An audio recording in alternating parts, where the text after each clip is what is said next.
지난 시간에 이제 연기법에 대해서 이제 말씀을 드렸는데, 오늘부터 이제 그러면 이제 우리가 오온에 대해서도 공부를 했고, 그다음에 12처 그리고 연기 이에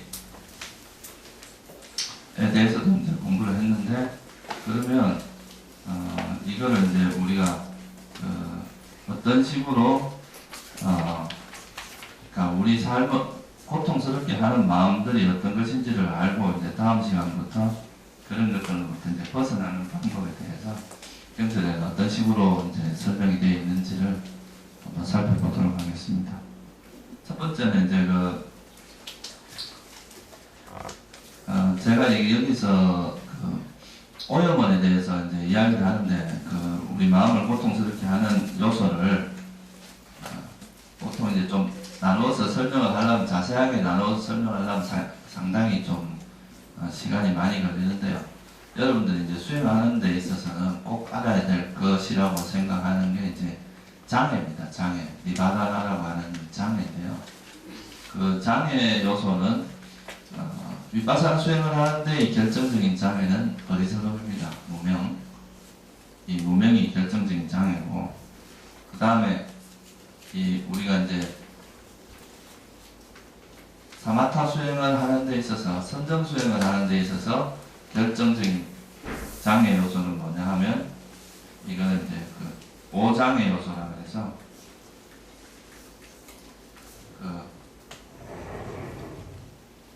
감각적 욕망과 성능과 덜권과 후회, 의심, 해태 혼침이라고 하는 이 5가지 장애 요소, 이것이 이제 우리 수행을 방해하는 데 있어서 결정적으로 우리 삶을 방해하는데요.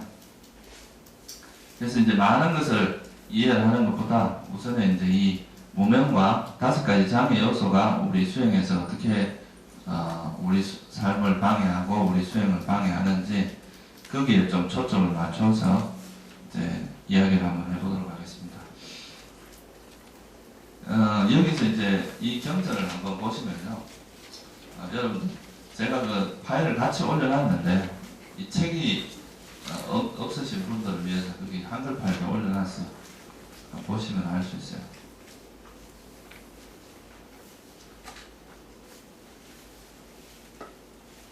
이제 무명이라는 품이 있습니다. 우리가 이제 상문자니까에 보면 무명에 대해서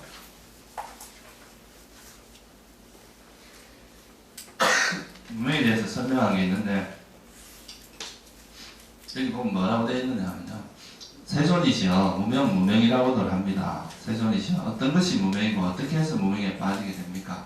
그러니까 불교에서 말하는 무명이라는 것에 대해서 제가 전에 사성제에 대해서 잘 모르는 것, 사성제를 이해하지 못하는 걸 무명이라고 이야기했는데, 여기 경전에서 조금 더 구체적으로 이야기를 합니다. 그리고요, 여기 배우지 못한 본부가 일어나기 마련인 물질을 일어나기 마련한 물질이라고 있는 그대로 객두로 알지 못하고, 사라지기 마련인 물질을 사라지기 마련인 물질이라고 객두로 알지 못하고, 그 다음 일어나고 사라지기 마련인 물질을 일어나고 사라지기 마련인 물질이라고 있는 그대로 객두로 알지 못하는 것, 이거를 이제 부처님께서는 무명이라고 이야기를 했어요.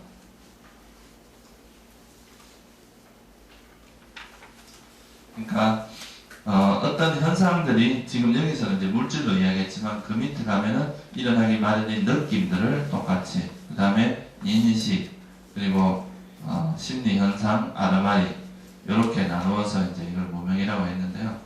그러니까 일어나기, 어떤 현상들이 이제 오온의 현상들이 일어나는 게, 이것이 일어나는 현상에 대해서 이해를 못하고, 또 그것이 사라지는 것 이해를 못하고, 일어나고 사라짐을 이해 못하는 것, 그것을 이제 무명이다, 이렇게 설명을 했는데, 이게 결국은 이 무명이라는 말 뜻에서 이 경전에 있는 말로서 유출해 보면, 일어남을 모르고 사라짐을 모르고 일어나고 사라짐을 모른다는 이야기잖아요, 그죠? 그러면 이거는 결국 뭐냐 하면요, 어떤 현상들이, 오온이라는 현상들이 어떻게 일어나는 이제 일어날 수밖에 없다. 또는 일어나는 그 현상 자체가 뭔지를 모르고 또 일어난 것이 사라질 수밖에 없다는 사실을 모르고 일어나고 사라지는 걸 모르는 그것을 무명이라고 한다는 거죠. 이거는 좀 다른 말로 하면 이제 어떤 조건에 의해서 어떤 적당한 조건이 갖추어지면 어떤 법이 일어나는 것과 어떤 조건이 갖추어지면 법이 사라지는 것, 그리고 어떤 조건이 갖추면 법이 일어났다가 사라지고 일어났다 사라지고 일어나고 사라진 두 개를 동시에 보는 것, 이것이 이제 범부들은 이런 걸 모른다는 거예요. 그냥 살아가면서 뭐가 일어나는지도 모르고 뭐가 사라지는지도 모르고 그냥 이렇게 사는데, 그 밑에 보면 또 어떻게 되어 있냐면 이 잘 배운 성스러운 제자, 그러니까 성자들은 어떻게 하냐, 일어나는 것을 알고 일어나기 마련인 것을 알고 또 사라지기 마련인 것을 알고 일어나고 사라지는 것을 안다. 이게 이제 성자들의 차이라는 거죠. 그래서 우리가 이제 어떤 현상들에 대해서 무명 어리석다고 하는 것은 그 법이 일어날 수밖에 조건에 의해서 일어나는 것, 그리고 그 조건이 다하면 또 사라지는 것. 그래서 그걸 뭉쳐서 일어나고 사라짐을 이해하지 못하는 것이 무명이고, 그거를 이해하는 것을 부처님께서 이제 지혜라고 말씀을 하신 거죠. 그래서 이 구절, 이런 것들은 이제 우리가 경전에서 곳곳에서 발견됩니다. 대념처경에도 보면은 어떤 현상, 몸에서 몸을 관찰하면 머문다. 몸에서 일어나는 현상을 관찰하면 머문다. 몸에서 사라지는 현상을 관찰하면 머문다.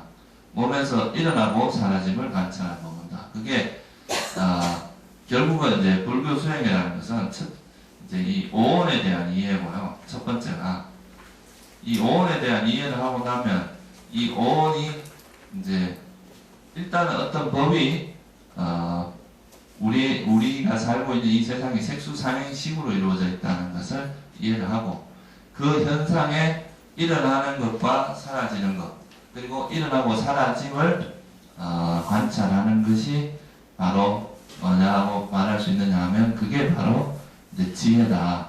그걸 모르는 것이 무명이다. 이렇게 말할 수 있다는 거죠. 이게 되게 간단한 이야기 같지만 여러분들이 이제 수행을 해보면 해볼수록 이 말이 정말 엄청난 말이라는 걸 자꾸 이해를 하게 됩니다. 그래서 그 구절을 보통 이제 해서 보통 우리가 이제 남방에서 위파사나 수행하는 것은 수행할 때 항상 어떤 현상을 보고 그 현상이 일어나고 사라지고 일어나고 사라지는 그 현상을 보는 것을 본질적으로 위파사나다 이렇게 이야기를 하는 거죠. 근데 이 비슷한 구절이 또 지금 제가 말씀드린 거는 이제 그 무더기 상주다라고 하는 거기에 나오는 경, 일어나기 마련인 경이라는 데 나오는 이야기고요. 또 무명에 대해서 육처 상주다에도 또 어떻게 나오느냐면 여기는 어떻게 하느냐 하면 어떻게 알고 어떻게 보면 이제 무명이 제거됩니까? 무명이 어떻게 일어나고 어떻게 제거되는지 그건 이제 물어본 거죠. 그 오온으로 이야기하는 거하고 경전에 보면 이제 오온으로 설명할 때도 있고 또 뭐로 설명할 때도 있어요. 12처, 18개 이렇게 말씀드렸죠, 그죠? 그래서 여기서는 이제 12처로 설명된 거를 가지고 이제 또 설명을 합니다. 여기는 뭐라고 설명을 했느냐 하면요. 아까는 뭐라고 했어요? 앞의 경에서는 일어나고 사라짐을 가지고 이야기했잖아요. 근데 여기서는 눈을 무상하다고 알고 보면 이건 이제 경전에서 직연, 우리가 보통 그 한자로 번역할 때 직연이라는 말 많이 들어보셨죠? 그죠? 그 알고 본다는 뜻입니다. 영어로 파우사에도 쓴 책 제목이 Knowing and Seeing인데 그게 바로 이 직연을 이야기하는 겁니다. 그래서 이제 눈이 무상하다고 알면 무명이 제거되고 명지가 뭐예요? 이 빨래로 이게 명지가 위자입니다. 위자. 그러니까 지혜가 일어난다. 그렇게 보시면 되고요.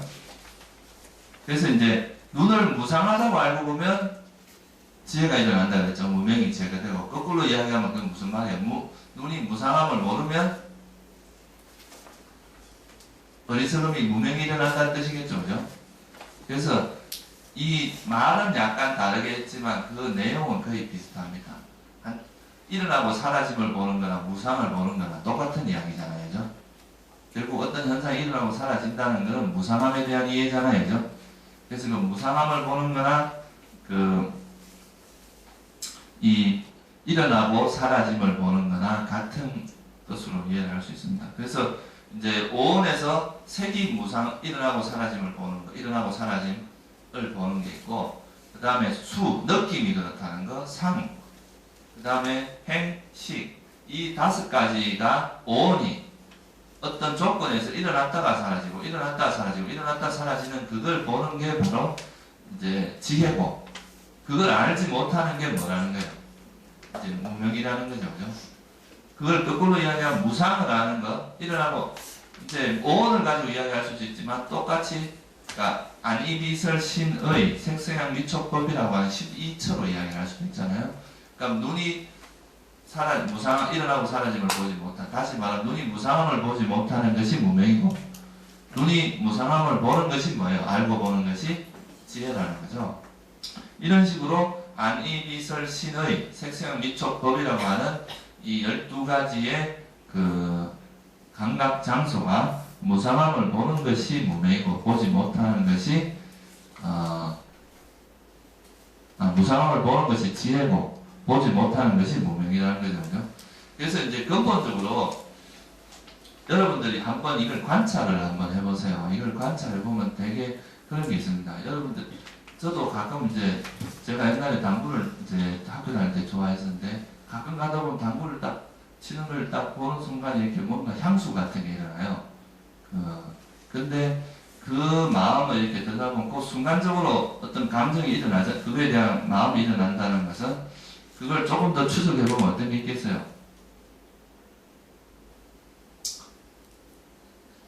그 과거에 내가 이제 좋아했던 그 느낌을 다시 즐기려고 하는 일종의 그것도 감각적 욕망이란 말이죠. 그러면 이 감각적 욕망을 조금 더 분석을 해보면 왜 감각적 욕망이 일어나는가? 내가 그거를 이 좋아하는 마음이 일어나는 것은 내가 좋아하는 그것이 뭐라고 보는 거겠어요? 나한테 행복을 준다고 생각을 했기 때문에 그래요. 그죠?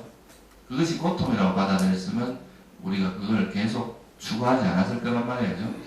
그러면 우리가 좋아하는 것을 이렇게 들여다보면 그 속에는 실제로 내가 그것이 우리 삶에 행복을 준다는 그 밑바탕의 인식이 포함되어 있습니다. 그 대상이 나에게 그것이 행복이다 라는 인식이 있다는 거죠. 그래서 그것은 원래 그런데 우리가 그 오온이라고 하는 것은 여기서 뭐라 그랬어요? 네? 지금 우리 경전에서 뭐라고 했어요? 무상하다 그랬잖아요. 그죠? 이 무상한 것은 본질적으로 괴로움입니까? 행복입니까? 네? 그러면 우리가 내가 좋아했던 그 대상, 내가 행복이라고 생각했던 그 대상이 원래는 뭐였어요? 괴로움인데, 본질적으로 괴로움인 것을 행복으로 하는 뭐가 일어난 거예요? 전도된 생각. 그러니까 왜곡된 생각이 일어난 거잖아요. 그걸로 인해서 이런 모든 번뇌들이 발생한다는 거죠. 그래서 사실은 알고 보면 우리 삶의 굉장히 근원적인 부분들이 다 모든 문제를 근원으로 추구해 들어가 보면 다 이런 무상고 무아라고 하는 것을 상나 가정으로 착각하는 데부터 비롯된다는 거죠. 우리가 막 자만을 막 부려요. 남한테 잘난 척하고 그것도 모르냐 그러고 막 이제 멍청한 놈들 뭐 이렇게 하고 이제 하는데 그 말 속에는 또 어떤 게 포함되어 있냐 하면 내가 이 똑똑한 것이 영원하다는 자기도 모르는 왜곡이 포함되어 있습니다. 내가 지금 잘났다고 생각하는 이 상태가 영원할 거라고 생각하는 거예요. 근데 세월이 지나다 보면 자기가 또 전혀 반대 상황에 부딪히는 때가 있거든요. 저도 뭐 고등학교 때 수학 잘한다고 되게 큰 소리 치고 다녔는데 뭐 좀 그랬는데 뭐 막상 대학 들어가보니까 잘하는 애들 많더라고요. 저보다 잘하는 애들도 많고. 그러니까 정말 이렇게 자기가 이제 그 환경 속에서는 상대방은 자기가 제일 잘났다고 생각하지, 또는 내가 어떤 남보다 낫다고 생각하는 그 상태가 영원하리라 생각하지만, 막상 그 조건이 변하고 상황이 변하면 전혀 아닐 수 있다는 거예요. 옛날에 아인슈타인이 얼마나 유명했어요. 한 시대의 지성을 대표하는. 지금 아인슈타인 이론이 막 깨지거든요. 세월이 지나면.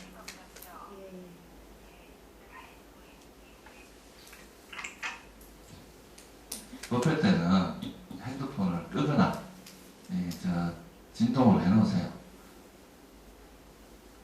그게 여러분들이 밖에서도 막 이런 거에 시달리는데 법회할 때만이라도 그런 걸로부터 좀 멀어지세요. 그래서 이제 그런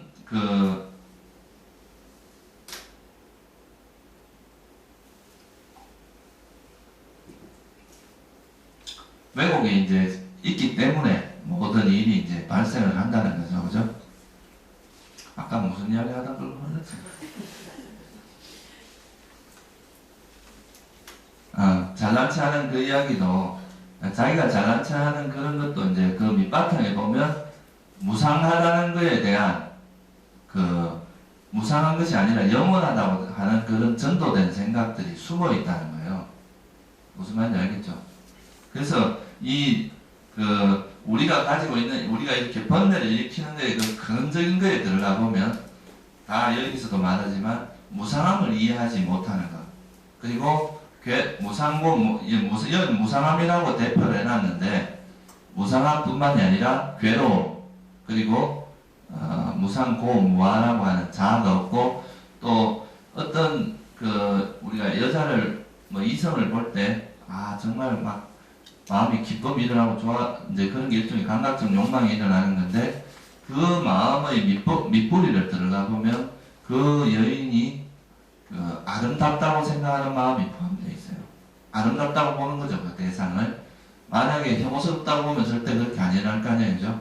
아름답다고 보는 그 마음이 숨어 있는데, 그거를 이제 뒤바꿈으로써, 다시 말하면 이 왜곡된 이것을 이제 바로 봄으로써, 바로 알므로써 우리가 이제 근원적인 수행의 변화가 일어납니다. 그 전에는 그냥 이제 형식상의 변화이더라도 잠시 그걸 참는 거지, 여러분들이 근본적인 변화는 잘 안 일어납니다. 내가 조금 더 이해를 쉽게 하기 위해서 내가 한번 예를 더 들어드리면,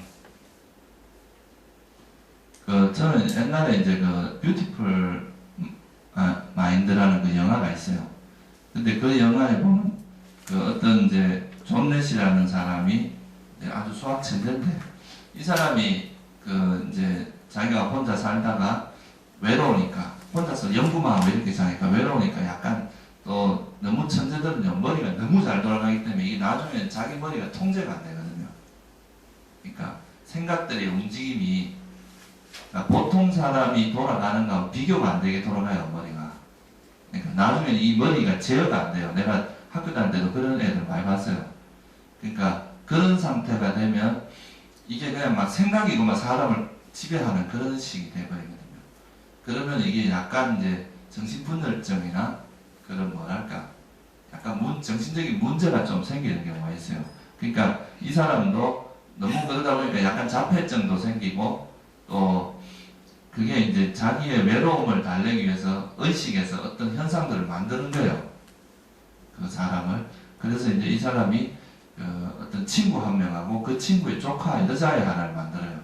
그러니까 이 둘이를 맨날 대화를 하는 거예요, 둘이하고 맨날 대화를 하고 이렇게 사는 거예요.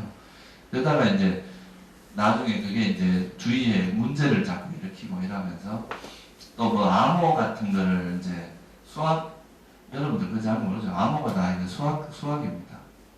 한쪽 방향은 쉽고 반대 방향이 굉장히 어려운 함수를 만드는 거예요. 그러니까 우리가 한쪽 방향을 만드는 건 되게 쉬운데, 그걸 역으로 만들어진 거를 거꾸로 이게 어떻게 왔는지 찾아내려면 굉장히 어려운 함수죠. 그러니까 수학이 발달된 나라일수록 암호가 어려워요. 그러니까 잘못하면 이제, 그래서 암호를 푼다 그러잖아요. 그 문제를, 함수를 풀어내면 풀리는 거예요, 그게. 그래서 이제 후진국일수록 암호가 다 해독이 돼버리죠. 어쨌든 그런 거를 하면서 이 사람이 이제 약간 정신적인 문제가 왔는데 정신병원에 집어넣었어요. 주위에서. 근데 이 사람은 절대로, 그러니까 이제 계속 주위에서 이야기하면 이게 가짜다. 네가 만든, 마음에서 환상해서 만든 거지.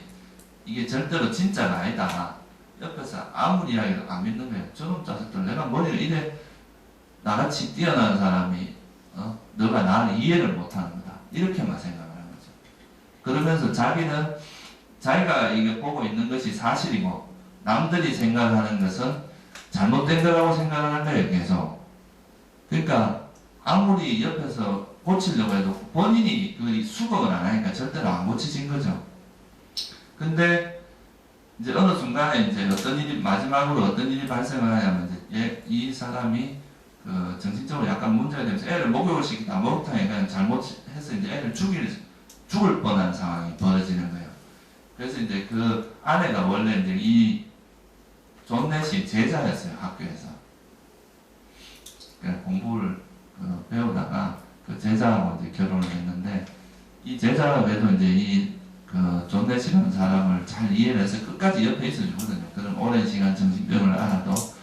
근데 이제 그 애를 죽을 뻔하고 나서 딱 떠나려고 해요. 이제 더 이상 너 당신하고 못 살겠다. 이제 마지막 그 보루가 이제 떠나려고 하는 그 순간에 이제 이 사람이 뭘 깨닫느냐 하면, 자기가 그 환상을 만든 게 한 19이고, 이 나이가 한 40, 50대에서 이제 이런 일이 한참 지나서 이제 발생을 하는데, 그 19살에 봤던 그 모습 그대로, 그 어린애가 그때 조그만한 애였는데, 지금 20년 가까이 수많은 세월이 흘렀는데도 모습이 변한 게 없는 거예요. 환상이니까 뭐 늙어가는 게 없을 거 아니에요. 그죠? 그래서 이제 그때 이 사람이 그거를 깨닫고, 이거 환상이구나. 이제 이게 진짜가 아니구나. 라는 걸 깨닫는 그 순간부터 이제 병이 호전이 됩니다. 그전에는 계속 악화됐어요. 약을 안 먹으면 또 이상한 현상이 일어나고. 그런데 이제 그런 인식의 전환이 순간적으로 일어나는 순간에 이제 이게 변화가 일어난 거죠. 그래서 이제 그때부터 치료를 받으면서 이제 조금씩 좋아져가지고 결국 이제 이 사람이 업적으로 보면 노벨상 받기에 충분한데 정신병자가 있으니까 정신병이 있는 사람을 노벨상을 줄 수가 없는 거예요. 그때 당시에. 그런데 이제 그 일이 있고 나서 이 사람이 이제 좋아져가지고 약간의 검정을 거친 다음에 노벨상을 주는 그런 이야기예요. 그 실화에 바탕을 둔 거거든요. 근데 거기서 되게 중요한 부분이 뭐냐 하면요. 바로 이 부분이에요. 그러니까 왜곡된 그 상황에서 그것이 환상으로 만든 그것은 뭐예요? 실제로는 뭐예요? 환이잖아요, 환. 자기의 어떤 관념 속에서 만들어진 거잖아요. 근데 이 사람은 이걸 뭘로 인식을 했어요? 그것이 실제 존재하는 사람으로 본 거예요. 실체가 있다고. 그것 때문에 이제 아무리 옆에서 도와주고 병을 낫게 하려고 해도 어떻게 됐어요? 안 낫잖아요, 그죠? 그러니까 근데 본인 스스로가 이것은 가짜다 라고 딱 이해를 하면서부터는 병이 이제 호전이 되고 좋아지기 시작하는 거죠. 그래서 여러분들이 가지고 있는 번뇌 구조의 가장 밑바탕에는 이 왜곡이 숨어 있다는 것을 자각을 해야 돼요. 이게 이제 자각이 안 되면, 이 인식의 전환이 안 되면 우리가 보통 어떤 문제를 해결하려고 한다 하더라도 표면적인 해결밖에 안 돼요. 임시 처방이라는 거예요. 다시 말하면 이게 이제 고통인데 내가 이걸 쥐고 앉아서 이게 뜨겁단 말이에요. 이걸 뜨거운 것을 약을 바르거나 뭐 물을 붓거나 이렇게 하는 건 임시 처방이지 근본적인 해결이 안 되는데, 이것이 괴로움이구나 하고 놓으면 이제 그게 근본적인 처방이 된다는 거예요. 그래서 우리 삶을 왜곡시키는 가장 밑바탕에 있는 게 뭐냐? 무명이라는 거예요. 무명. 이 무명이라는 것이 우리의 삶에서 사실이 아닌 것을 사실로 왜곡시키는 그 구조가, 그거에 의해서 우리가 이제 삶의 고통들이 다 이제 발생하고 그거에서부터 뻗어나온다는 거죠. 그래서 이 무명을 이 네 가지에 대한 잘못된 이해, 그러니까 무상한 것을 영원하다고 보고 괴로운 것을 행복이라고 보고 또 자아가 없는 것을 자아가 있다고 보고, 또 부정한 것, 아름답지 않고 혐오스러운 것을 이제 아름다운 것이라고 보는 이런 네 가지, 이걸 우리가 이제 내전 사전도라고 합니다. 네 가지의 아주 근원적인 우리 삶의 전도예요.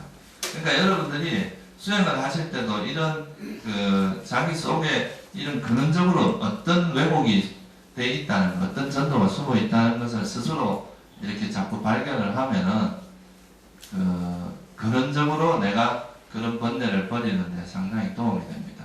그래서 이 무명을 바탕으로 해서 이제 우리가 탐욕도 일어나고 성냄도 일어나고, 무명이 없다면 우리가 감각적 욕망이 일어나겠어요? 이게 괴로움이, 우리가 뭐에 집착한다는 것은 괴로움이라는 것을 아는데 그러면 그걸 왜 집착을 하겠어요? 그죠? 다 무명을 바탕으로 해서 일어난다는 거예요. 또 그런 탐욕이 있으면 집착이라는 것이 또 우리 마음을 더 매하게 만들어서 무명을 더 강화시키고, 이건 막 서로서로 영향을 주는 거죠. 한번 일어난 오염원은 또 새로운 오염원을 일어나게 하는데 영향을 주고 그런 거죠. 그러니까 번뇌가 있으면 또 무명이, 여러분들 또 집착이 많으면 그 집착 때문에 사실 그대로 못 보잖아요. 그러니까 또 무명이 발생을 하고 그러죠. 그죠?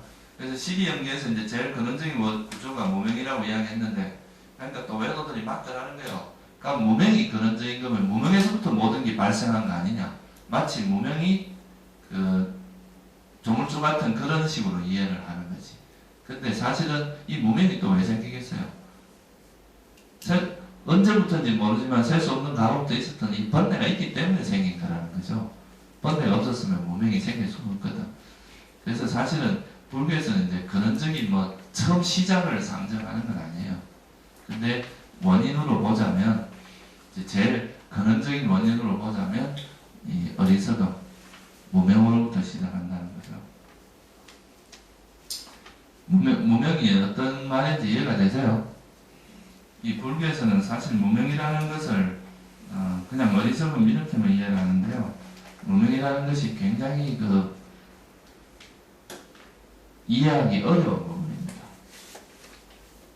이제 이런 걸 이해를 못하면 사성제를 이해할 수가 없어요.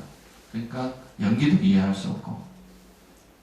그래서 이제 이 무명이라는 것은 근원적으로는 대상을 잘못한다. 잘못한다는 건 뭘 어떻게 한다는 거예요?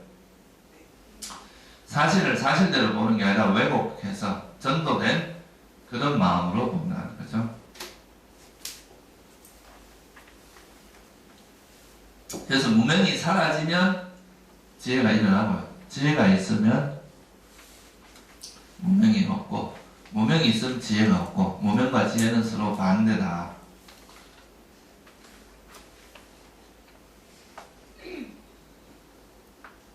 이런 걸 보면 여러분들이 이제 내가 막 잘났다, 속에서 그런 잘났다고 하는 그런 마음을 가지고 남에게 이야기하고 이런 거는 선한 마음이겠어요? 불선한 마음이겠어요? 아무리 잘난 체 사도 그게 이제 근원적으로 어떤 마음속에 자만이라는 것이 바탕이 된 상태에서 나오는 것은 그게 올바른 지혜라고 할 수가 없습니다. 그래서 우리가 보통 보면 불교를 이론적으로 공부는 많이 해도 실제로 하는 거 보면 이런 법도에 맞게 이렇게 상황 아주 지혜롭게 행동하지 못하는 사람들은 그냥 그냥 지식으로 아는 거지, 그것이 정말 자기 마음 속에서 그걸 관찰을 해서 내 마음의 구조 자체를 바꾸지를 못해서 그래요. 끊임없이 이제 내가 잘난 체 하는 게 자기는 행복이라고 생각하는 거거든, 사실은 그게. 그 밑바탕에 보면. 그래서 이제 그런 밑바탕에 숨어있는 그 뿌리를 봐야 돼요, 뿌리를. 그 뿌리를 봐야 우리가 이런 이제 번뇌를 실제로 버릴 수가 있지. 껍데기만 계속 붙들어 봐야 이렇게 있다가 이렇게 있다. 그래서 이런 뿌리를 보지 못하면 수행하러 와서도 똑같이 또 이제 밖에서 이렇게 이런 집착하고 살다가 또 수행하러 오면 또 수행하는 이 집단 내에서 또 단지 대상만 바뀐 거지, 자기 마음의 구조는 그대로 가져간다 이거죠. 우리가 수행을 하는 것은 이런 마음이 어떻게 보면 세상을 바라보는 이 패러다임 자체를 확 바꿔버려야 돼요. 그게 바꾸는 게 뭐냐 하면, 우리는 이제 지금까지 계속, 잘못, 왜곡된 상태로 우리가 이제 이 세상을 받아들였다는 거예요. 아까 그 존 낸시가 했듯이, 사실도 아닌 것을, 환상을 실제 있다고 생각한다거나, 사실은 우리에게 괴로움을 주는 것. 분명히 감각적 욕망이라는 것이 우리 삶의 괴로움을, 달콤한 면도 있지만 그게 근본적으로 괴로움을 준다는 이해를 못하니까 막 끊임없이 감각적 욕망을 추구하는 거잖아요. 그죠? 안 그래요? 그러니까 그것이 좋다고 생각하는 안에 있어서 옆에서 아무리 하지마 해도 안 바뀐다는 거예요. 이렇게 저 사람 보면 이상하네. 내 이 좋은 걸 왜 하지 마라. 이렇게 하면 되지. 이거는 뭐 그런 비유도 있죠. 구더기한테 우리 사람이 보기엔 똥이 더러우니까 구더기를 이렇게 자꾸 밖으로 빼내도 자기는 그게 맛있으니까 그쪽으로 자꾸 기대간다는 거예요. 이제 그건 뭐냐 하면 그 구더기 입장에서는 그 똥이 자기한테는 아주 맛있는 음식이고 자기의 삶에 그게 되니까 그거를 그렇게 본다는 거죠. 그러니까 우리도 보면 진리의 입장에서 보면 말도 안 되는 삶을 살고 있는 걸 수도 있거든요. 그게 다 어리석음이라는 것 때문에. 그러니까 진짜로 우리 삶을 행복하게 해주는 것을 놓치고 우리 삶을 어떻게 보면 장기적으로서 불행하게 할 수 있는 것들을 계속 쫓아가는 것일 수도 있다는 거예요. 그렇다고 해서 여러분들 삶에서 감각적 욕망 하도 뭐 하지 말고 뭐 이렇게 단지 그 부처님 말씀하셨듯이 소욕지족이라는 거 있잖아요. 그죠? 적당하게 하면서 너무 큰 욕심, 세속에 살다 보면 또 뭐 그런 걸 해야 될 피치 못하게 해야 될 부분들이 있는데 그런 것들을 적절한 선에서 이 욕심을 적게 하고 이 적당한 것에서 만족하는 거예요. 너무 지나치게 하지 말고. 그러니까 뭐 예를 들어서 자기가 10개를 얻었으면 한 개 정도 주의를 베풀을 거예요. 그러면 그거는 그 정도는 해야 되는데 10개를 얻은 사람 11개 얻으려고 남은 거 자꾸 한 개 가진 사람 뺏으려고 하고 이렇게 사니까 골치 아픈 거예요. 근데 자기가 이제 어느 정도 한 만큼에서 조금만 욕심을 버려도 굉장히 이렇게 행복하게 살 수도 있는데 이제 그런 거를 잘 못하기 때문에 고통스러운 거잖아요. 그래서 이 근원적으로 우리가 세상을 보는 이 눈 자체가 변화가 되는 것이 되게 중요합니다. 이게 바로 무명으로부터 이것이 이제 이런 지혜가 생기지 않으면 그 나머지 이런 수행을 해도 물론 이제 좋지만 그러니까 근원적으로 마음의 구조 자체가 바뀌지는 않는다는 거예요. 그래서 이제 이 무명을 바탕으로 해서 우리가 이제 이것이 행복이 아닌 것을 자꾸 행복이라고 이렇게 보니까 그거에 대한 집착이 일어나겠죠. 그죠? 그 집착이 바로 감각적 욕망입니다.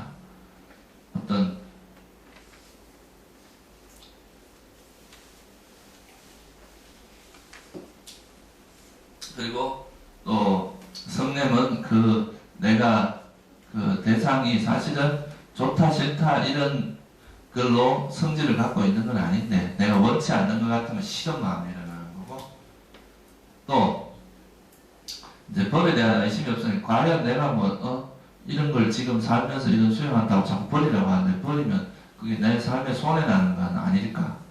또 내 삶에서 이익이 없는 거 아닐까? 이렇게 또 부처님 가르침이나 불법성 삼보나 연기 이런 거에 대해서 의심을 하는 게 이제 의심이고요. 그리고 이제 이런 의심을 하고 자기가 실제로 수행을 해야 되는데 노력을 하지 않고 계속 게으르고 나태한 거 이런 게 이제 해태원침입니다. 뭐 내일 하지 뭐 내일부터 수행하지 뭐 좀 더 놀다가 나이 들면 하지 이렇게 이제 자꾸 미루다 보면 저번에 말씀드렸죠. 한번 이제 우리 죽음이라는 것은 우리 삶에서 예고하고 오는 게 아닙니다. 여러분들의 몸이 아프다가 우리 그 연예인들 중에서도 가끔 가다 보면 갑자기 뭐 이제 암이 걸리고 이러면 막 그때부터 사람이 막 착해지는 경우가 많거든요. 착해지다 또 나쁘다면 또 원래대로 돌아가고 그래요. 그런 경우가 많아요.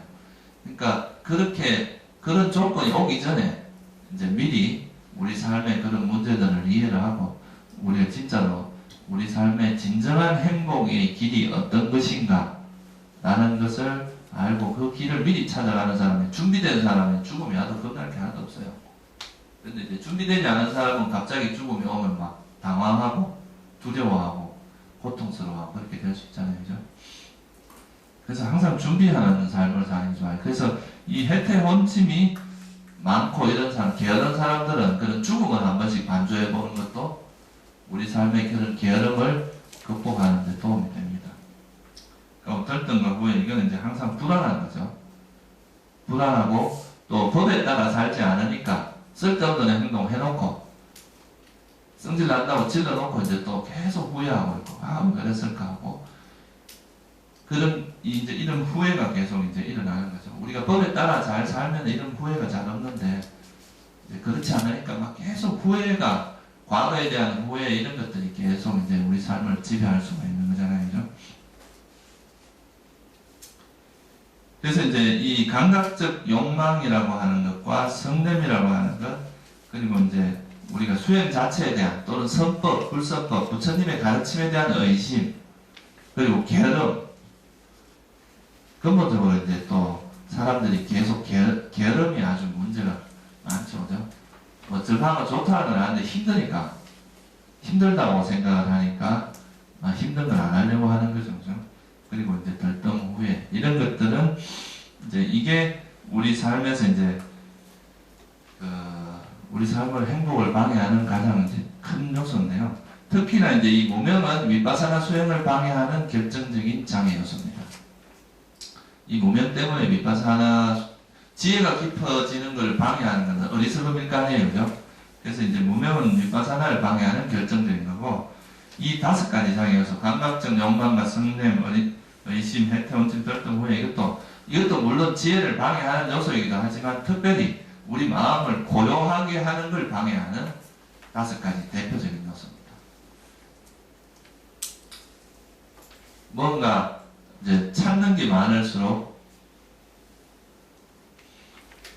집착이 있으면 마음이 안정이 안 되잖아요. 그죠? 뭔가 계속 뭔가를 하고 싶어 하고 그러잖아요.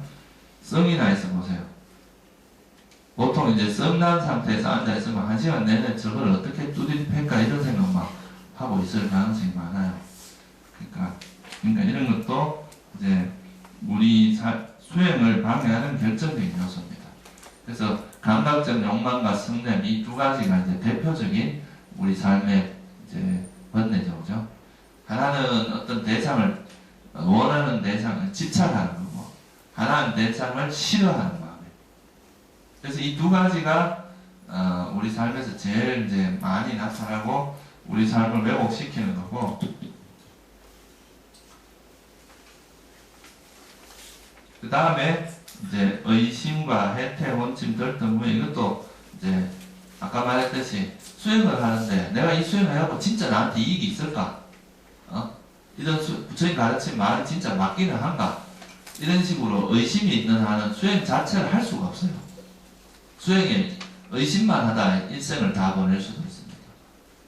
그래서 이거는 이제 의심이 많은 사람들은 이제 수행하는 것이 어렵고, 또 혜택 원치면 게으르니까, 이건 뭐 게으름이라는 것은 출가자, 수행자뿐만 아니라 세속에 사는 사람도 게으른 사람들은 절대로 성공할 수가 없습니다. 게으른 사람이 성공한 거 봤어요? 없습니다. 부처님께서도 이 이제 정지, 노력은 모든 것을 이루는 가장 아주 중요한 요소라고 했거든요. 그 다음에 이제 후회, 그러니까 아까 말했듯이 마음이 일단 기본적으로 불선한 마음을 행하면 일단 마음이 불안해집니다. 불안하고 또 법에 따라 살지 않으니까 항상 후회가 뒤따라